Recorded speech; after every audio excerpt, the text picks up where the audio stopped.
জাতীয় আন্দোলন করে তুলতে হবে। সব মন্ত্রণালয়, যত মন্ত্রণালয় আছে বাংলাদেশে, এদের যত করে আউটসোর্সিং চালু করছে, এদের সমন্বয় করে সবাইকে নিয়ে জাতীয় আন্দোলন করে তুলতে হবে। সমন্বয় করে সারা বাংলাদেশে আউটসোর্সিং কিন্তু প্রথম আন্দোলন করে বয়সে যমুনার সামনে।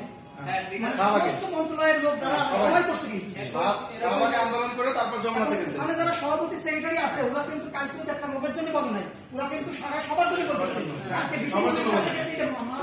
বলতেছে। মাহমুদুর রহমান মান্নার সাথে কালকে বিপিনের কাছে গেছে এই বিষয়ে, আমরা আমাদের সারা বাংলাদেশ ভাই বোনের চাকরি পাইছে, ওরা কিন্তু করতেছে। ওদের জায়গায় যদি আমরা যাই, আমরা যদি বলি যে চলো কালকে ওদের কাছে যাই, আমরা কিন্তু 5 জন লোক যেতে পারবো না, ওরা কিন্তু আমাদের কাজ করে যাচ্ছে, আমরা কিন্তু চিনি নেই।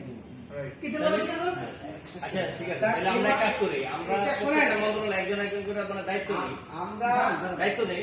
আগে শুনেন, আপনারা যদি কথা বলেন খুব করে, তাহলে আমাদের ভিতরে আমাদের যে ইউনিটি আছে এটার ভিতরে আসলে গন্ডগোল পাঠাচ্ছে। আমি আপনাদের ওসিরে বলবো, এখানে যে সাইড ডিভিশনে যে সাইডের সমন্বয় দিদি স্যারে গঠন করে দিই কথা হচ্ছে, এটা আমি একটু আগে স্যারকে বলছি যে আমাদের সমন্বয়করা যে অফিসারদের কাছে গেলে কিছু রেসপন্স পাচ্ছে না, সেটা সচিব পয়দা অলরেডি ডিজি স্যারকে বলে দিচ্ছে। ডিজি স্যার সেই ব্যাপারে আমি এটা এখান থেকে বের হয়ে আবার ডিজি স্যারের কাছে এখন যাব, আমরা এখন আবার ডিজি স্যারের কাছে যাবো। আমাদের যে কথাগুলো রয়ে গেছে আমরা সব কথা কেন বলতে পারি? আপনি হলেন আমাদের মহাপরিচালক, আপনি আমাদের অভিভাবক।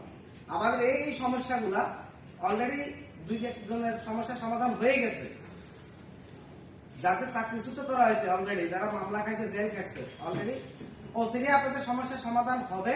আমাদেরকে একটা সুযোগ দেন, আমরা জিনিসটা বুঝি, আমাদেরকে এগাতে হবে। আমাদের বড় চ্যালেঞ্জ ছিল মামলা, যদি মামলা প্রত্যাহার হয়ে যায় আমাদের হাতের শিকড়টা চলে যাবে, আমরা কথা বলতে পারবো।